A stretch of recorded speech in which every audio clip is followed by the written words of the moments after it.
Bonjour Madame Bourse, je suis Marie Hildegard Dissaquet, votre étudiante en grade 12 au Canadian College of Cameroon.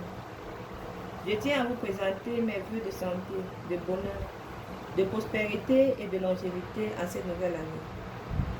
Beaucoup de grâce et de bénédictions, tout en vous disant ma gratitude pour cet accompagnement depuis le début de cette année scolaire.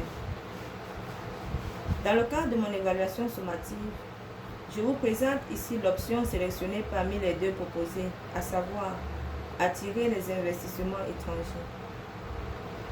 En d'autres termes, attirer les investissements directs étrangers au Canada. De prime abord, je tiens à définir le terme investissement direct étranger, en abrégé IDE, qui reviendra souvent dans cette présentation.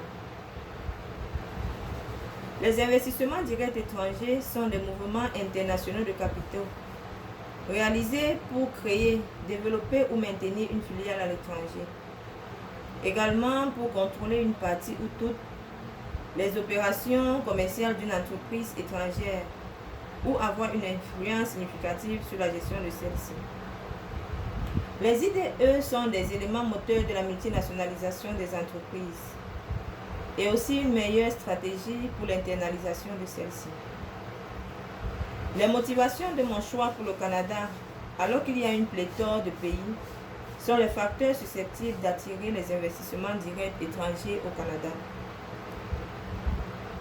Le Canada est un pays propice aux investissements et comme facteur, nous avons un pays économiquement favorable. Je m'explique. En fin 2020, le Canada occupait la 13e place économique mondiale en termes d'investissement direct étranger et se classe au 2e rang des pays du G7 qui regroupe les 7 États à avoir une économie et une position de richesse vraiment forte dans le monde. Il y a l'accès au marché. Par le biais des 14 accords commerciaux, le Canada offre aux investisseurs un accès préférentiel au marché de 51 pays qui comptent près d'1,5 milliard de consommateurs, dont le PIB s'élève à 52 millions de dollars US. Le Canada a un solide système bancaire. Nous constatons que les 6 banques les plus sécuritaires qui existent en Amérique du Nord sont toutes des banques canadiennes. Parlons de la stabilité politique. Le Canada, depuis des lustres, est un pays pacifique et politiquement stable. Il est classé 2e des pays du G7, derrière le Japon, en termes de stabilité politique, qui est un atout majeur pour le développement des entreprises. Nous avons également la diversité des ressources naturelles, notamment le bois, le pétrole, le gaz et les minéraux, qui sont aussi des potentiels pour booster l'économie des entreprises. Comme autre facteur, le Canada regorge de travailleurs hautement qualifiés. Le Canada est le pays qui possède la main-d'œuvre la plus instruite au monde.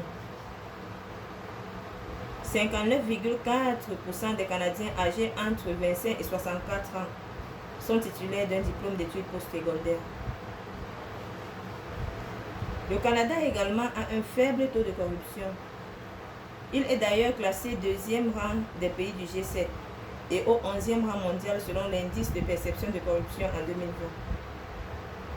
La conscientisation et la moralité des citoyens canadiens étant de mise, le Canada est un Eldorado pour les investissements étrangers.